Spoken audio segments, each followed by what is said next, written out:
The skyline of Chicago burned, reflecting in the cold, dark eyes of the most feared man in the city. He had built an untouchable criminal syndicate, but it took exactly 10 seconds to destroy it. And all because he asked a waitress in a cheap diner one simple question. The neon sign outside Arturo's diner flickered with a persistent buzz, casting a harsh red glow over the rain-slicked pavement of Chicago's South Side. Inside, the air was thick with the scent of cheap black coffee, fried onions, and stale despair. Sophia Mancini stood behind the Formica counter, wiping down the surface with rhythmic, practiced motions. She was a woman who blended into the background by design, wrapped in a pale blue uniform that clung to her soft, full curves. For most of her life, her plus-sized figure had made her a target for unsolicited remarks or dismissive glances, but Sophia had forged an armor of quiet resilience. Behind her warm, dark eyes hid a mind that noticed everything and forgot nothing. It was 2 a.m. on a Tuesday, the hour when the city's ghosts, insomniacs, and predators came out to feed. Sophia poured coffee for a tired truck driver and smoothly sidestepped a wandering hand from a drunken regular without missing a beat, her face an unreadable mask of polite detachment. She had learned long ago that in a city run by monsters, the best way to survive was to be utterly uninteresting. But tonight, the atmosphere in the diner shifted dramatically. The bell above the door chimed, and a sudden, suffocating silence fell over the room. Tommaso Marchetti had arrived. As the head of the Marchetti crime family, Tommaso was a myth carved from flesh, wealth, and violence. He wore a bespoke charcoal suit that looked entirely out of place in the grease-stained diner.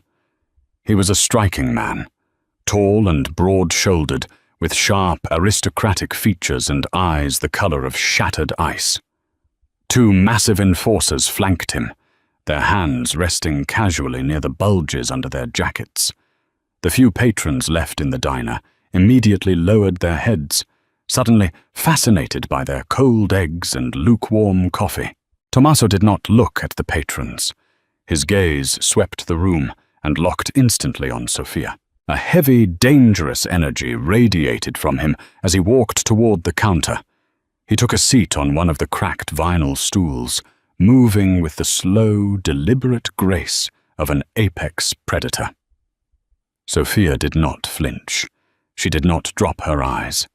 Her pulse drummed a frantic rhythm against her ribs, but her hands remained perfectly steady as she approached him, pulling a fresh coffee mug from beneath the counter. She knew exactly who he was.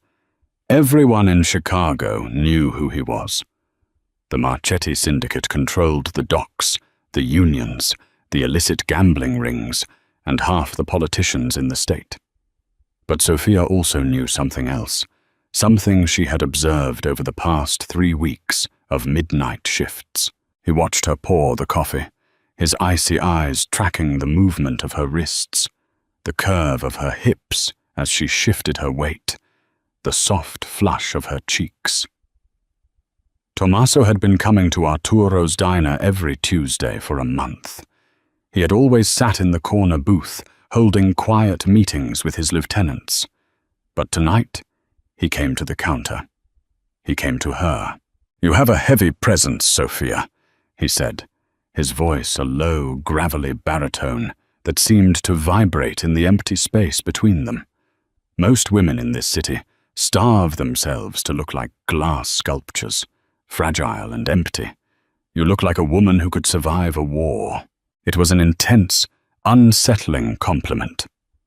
Sophia placed the coffee pot down. "I just serve the food, Mr. Marchetti. What can I get for you tonight?" Tommaso leaned forward, resting his forearms on the counter. His proximity was intoxicating, smelling of expensive cologne, rain, and cold steel. "I don't want food. I want an answer." You have a reputation in this neighborhood, Sophia. They say you are a girl who sees everything but says nothing. A vault of a woman. Sophia gripped the edge of the counter.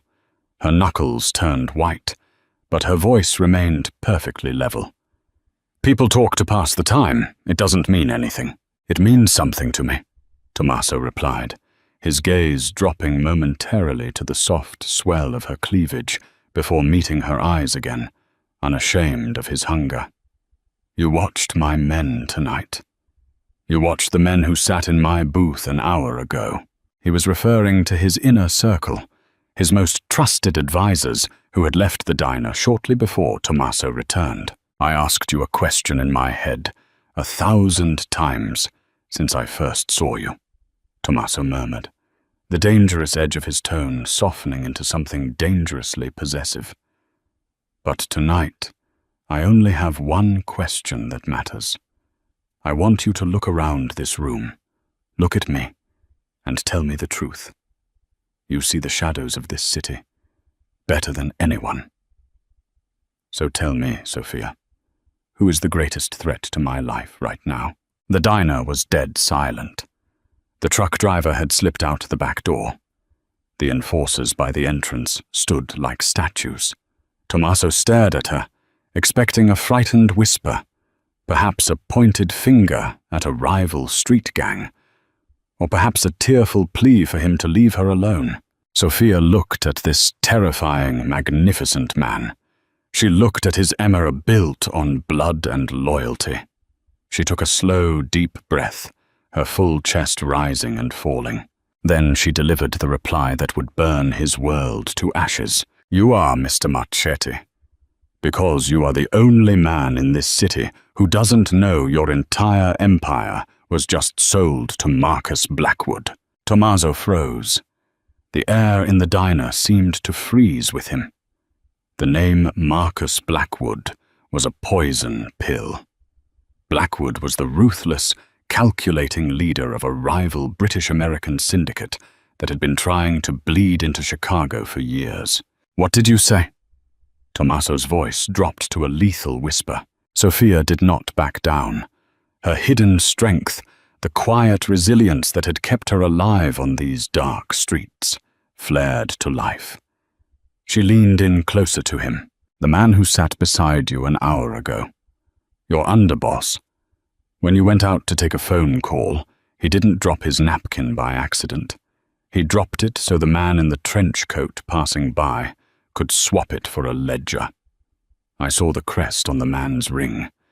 It was the Blackwood crest. They aren't planning to go to war with you, Tommaso. They already bought your generals. You have no empire left. You just don't know it yet.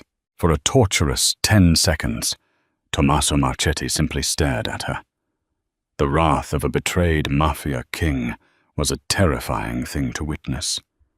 The muscles in his jaw locked, and the icy blue of his eyes darkened into something utterly demonic. But he did not direct that fury at Sophia. Instead, a strange, dark obsession took root in his chest.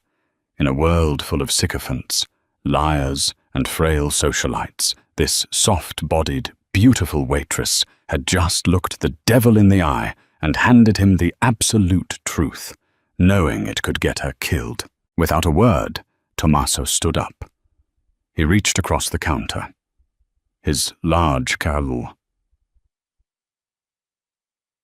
calloused hand wrapping firmly around Sophia's wrist.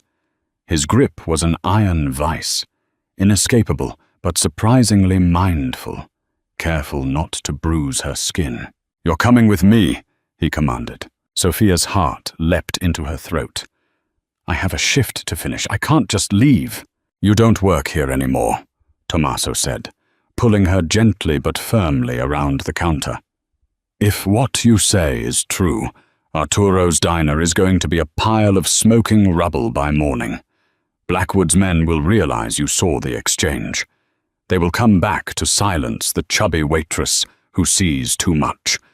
And I am not going to let a single one of those bastards touch you. Studs. Touch." Before Sophia could protest further, she was ushered out into the freezing Chicago rain. Tommaso's enforcers seamlessly formed a protective wall around them, shielding Sofia from the elements and any unseen snipers as they moved to an armored black SUV idling at the curb. Tommaso shoved her inside and slid in next to her. The door slammed shut, plunging them into the dark, luxurious interior. "Drive," he snapped to the driver. "The Gold Coast safe house. Now." As the SUV tore through the wet streets, Tommaso pulled out an encrypted phone. He didn't speak, but his fingers moved with rapid, violent intent.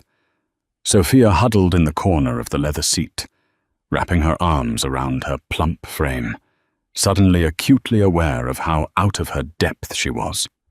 She had survived by being invisible, and now she was sitting shoulder to shoulder with Chicago's most dangerous man. Tommaso finished his text messages and threw the phone onto the seat. He turned to her, his massive frame shifting in the darkness. "You are trembling," he noted, his voice dropping its harsh edge. "I just ruined your life," Sofia whispered, looking down at her hands. "You saved my life," Tommaso corrected her, closing the distance between them. He reached out, his knuckles grazing the soft curve of her cheek. A shiver ran down Sofia's spine that had nothing to do with the cold. His touch was an electric shock, deeply intimate and terrifyingly possessive. "I've spent years building the Marchetti family," Tommaso said, his eyes scanning her face in the passing streetlights. "If my underboss has turned, then half my capos are compromised. Marcus Blackwood doesn't make a move unless he knows he has the board cornered. My empire is already gone." "What will you do?" she asked, unable to pull away from the hypnotic intensity of his gaze. "I am going to burn it to the ground," Tommaso stated plainly. "I will slaughter every traitor who ate at my table. I will tear my own syndicate apart, piece by piece, so Marcus Blackwood inherits nothing but ashes and corpses. But first, I needed to secure my most valuable asset." Sofia blinked in confusion. "Asset?" Tommaso's hand slid from her cheek to the nape of her neck, his thumb resting over her racing pulse. "You, Sofia, the woman brave enough to tell a monster he was bleeding. From this night forward, you belong to me. You will be protected by my blood and my bullets. No one looks at you, no one touches you, and no one breathes your name without my permission." They arrived at a soaring glass high-rise on the Gold Coast. Tommaso bypassed the lobby, taking her through a secure underground garage to a private elevator that shot them up to the penthouse. The doors opened to a sprawling, minimalist fortress of black marble and floor-to-ceiling windows overlooking the storm-battered city. For the next 48 hours, the penthouse became a command center of absolute carnage. Sofia watched from the periphery as Tommaso orchestrated the systemic dismantling of his own life's work. Enforcers came and went, bringing duffel bags of cash, encrypted hard drives, and grim reports of the night's executions. Tommaso was merciless. He ordered hits on his closest friends, his mentors, and his financial advisors. Yet amid the chaos and the blood being spilled across Chicago, Tommaso's attention always gravitated back to Sofia. He was intensely, almost suffocatingly protective of her. He ordered a private chef to prepare extravagant meals for her. When she tried to hide her full figure in one of his oversized dress shirts, feeling self-conscious in the opulent surroundings, Tommaso cornered her in the master bedroom. He backed her against the glass window, the burning skyline of the city serving as their backdrop. "Stop hiding from me," he growled softly, his hands gripping her thick, lush hips. "I'm not built for a place like this." "Tommaso," she confessed, her voice trembling as she looked down at her curved stomach and heavy thighs. "I'm just a diner waitress. I don't fit in your world." Tommaso's eyes blazed with a fierce, possessive heat. My world is currently dying on the streets down there because it was built on lies.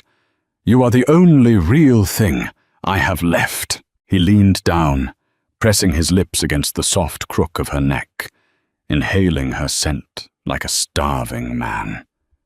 He worshipped her body with a reverence she had never known, his large hands tracing every curve, every dip, and every stretch mark as if they were holy relics.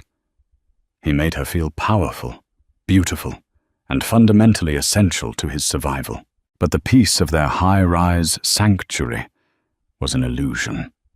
Marcus Blackwood was not a man who accepted defeat, even a scorched earth defeat. By the dawn of the third day, the encrypted phone on the glass coffee table buzzed. Tommaso answered it on speaker. "Well played, Marchetti." A crisp, aristocratic British voice echoed through the room. "Marcus Blackwood. But you missed one rat, and unfortunately for you, that rat gave me the security codes to your private elevator." An explosive charge suddenly detonated in the hallway, blowing the penthouse's reinforced steel doors off their hinges. The blast wave tore through the penthouse with the force of a localized hurricane. The reinforced steel doors became deadly shrapnel, flying across the room and embedding themselves into the drywall. The floor-to-ceiling windows shattered instantly, unable to withstand the pressure change, turning the million-dollar view into a terrifying vortex of howling wind and raining glass. Before the sound of the explosion even registered in Sophia's ears, Tommaso was moving. He lunged across the space between them, his massive body tackling her to the thick Persian rug. He covered her completely, shielding her soft frame with his broad back, as debris rained down around them like jagged hail. The entire high-rise swayed slightly, a sickening groan of stressed steel echoing through the floorboards. "Stay down," Tommaso ordered, his voice a low, lethal rumble against her ear. He rolled off her smoothly, drawing a heavy, matte black Glock from a shoulder holster hidden beneath his ruined dress shirt. The dust had not yet settled when the first wave of Marcus Blackwood's mercenaries breached the hallway. They wore dark tactical gear and carried suppressed submachine guns, moving with the precision of highly paid professionals who expected a slaughter. They did not expect a demon. Tommaso fired 3 times in rapid succession. The staccato cracks were deafening in the enclosed space. The first 2 mercenaries dropped instantly, their momentum carrying them forward into a heap of lifeless limbs. The others scattered, diving behind the overturned marble dining table and the remnants of the kitchen island. Sophia lay flat against the floor, her heart hammering against her ribs like a trapped bird. But she did not scream. She did not panic. In the chaotic, violent diner of her past, she had learned to observe, to compartmentalize fear, and to look for the exit. Through the thick smoke, she analyzed their surroundings. The main entrance was a choke point of death. The windows offered a drop of 40 stories. But she remembered the private chef from the day before, bringing up a cart of groceries from a secondary service elevator hidden behind the pantry. "Tommaso," she called out, her voice surprisingly steady, cutting through the ringing in his ears. "The pantry! There is a freight lift!" Tommaso shot her a look of pure, unadulterated admiration. He laid down a suppressing fire, shattering the marble barricade the mercenaries were using, forcing them to duck. "Move!" he shouted. Sophia scrambled to her feet, staying low. She was not a small, delicate woman who could effortlessly glide across the floor, but she possessed a powerful, grounded center of gravity. She moved with urgent purpose, her thick thighs driving her forward with a surprising, relentless speed. She reached the pantry doors just as a mercenary flanked Tommaso from the opposite side of the room. The man raised his weapon, aiming directly at Tommaso's exposed back. Sophia did not think. She reacted. Beside her on the counter sat a solid granite mortar and pestle, a heavy decorative kitchen tool that must have weighed 20 pounds. A fragile woman would have struggled to lift it. Sophia grabbed it with both hands, twisting her torso and using the full force of her core and weight to hurl the heavy stone across the short distance. The granite mass struck the mercenary squarely in the side of his tactical helmet with a sickening crack. The man's shot went wild, burying itself into the ceiling as he collapsed backward, unconscious before he hit the floor. Tommaso spun around, his gun raised, but the threat was already neutralized. He stared at the fallen man, then looked at Sophia, his chest heaving.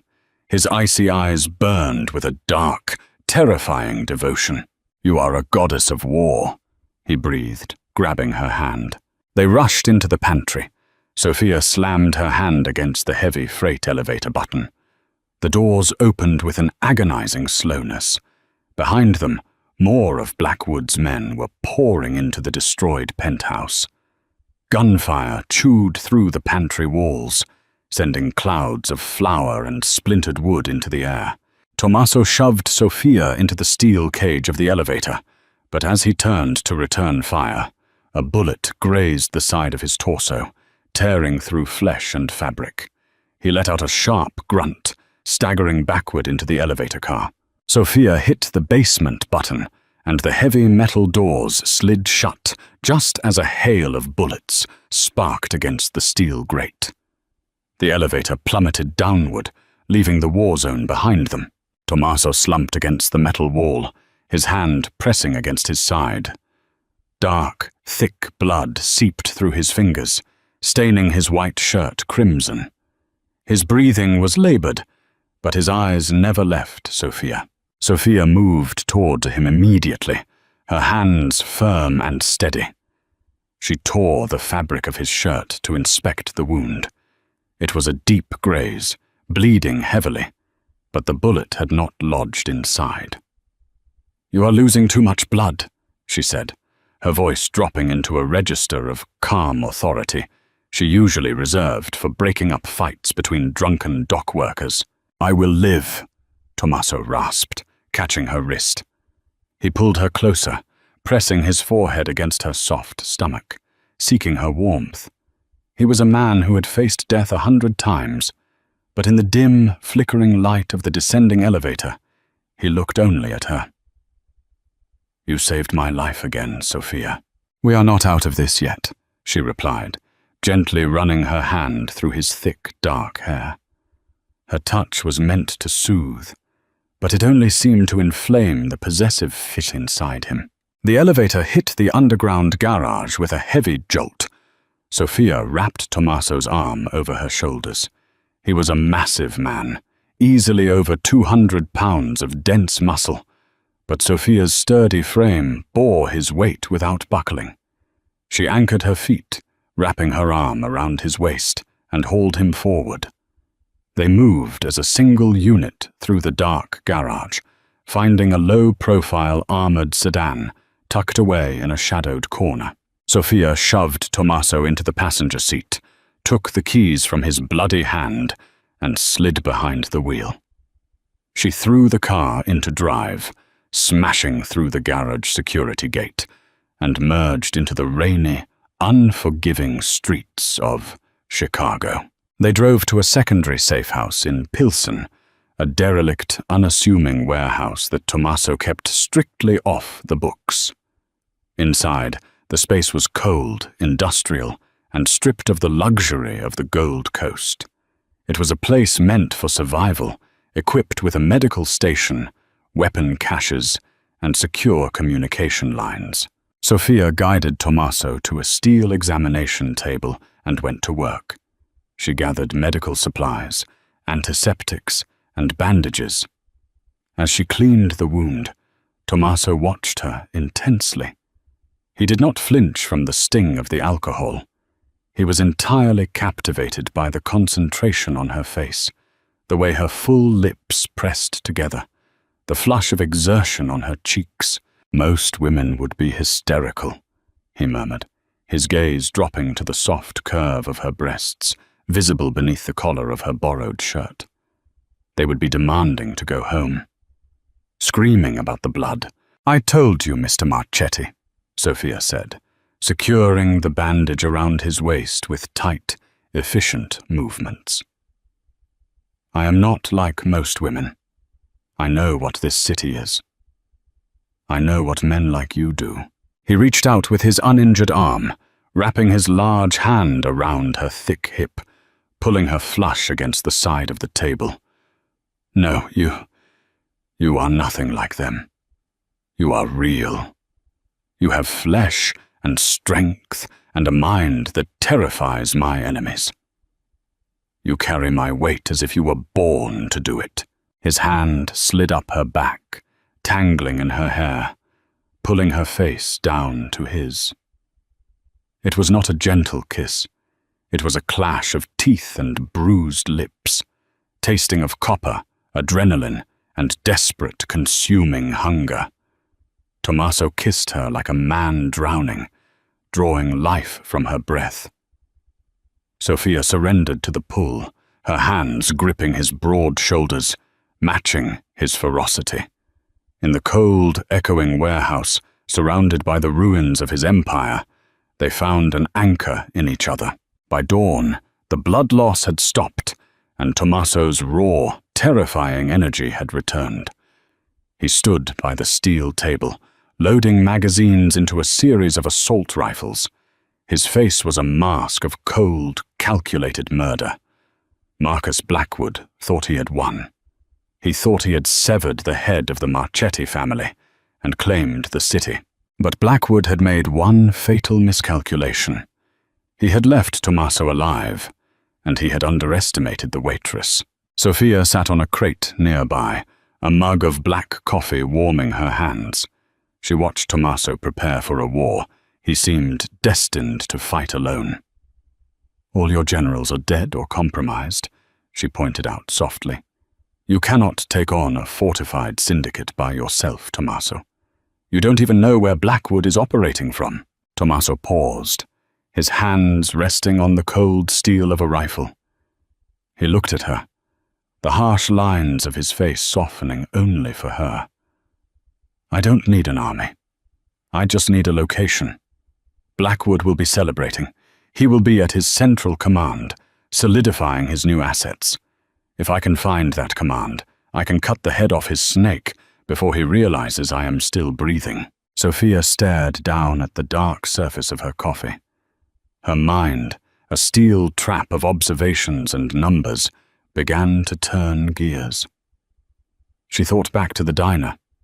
She thought back to the underboss dropping the napkin, the man in the trench coat, the ledger. "The man in the trench coat," Sophia began, her voice steady and deliberate in the quiet warehouse. When he bent down to retrieve the ledger under the guise of picking up a dropped napkin, his coat parted. "I saw the crest on his ring, yes. But I also saw the inside of the ledger when the pages fluttered."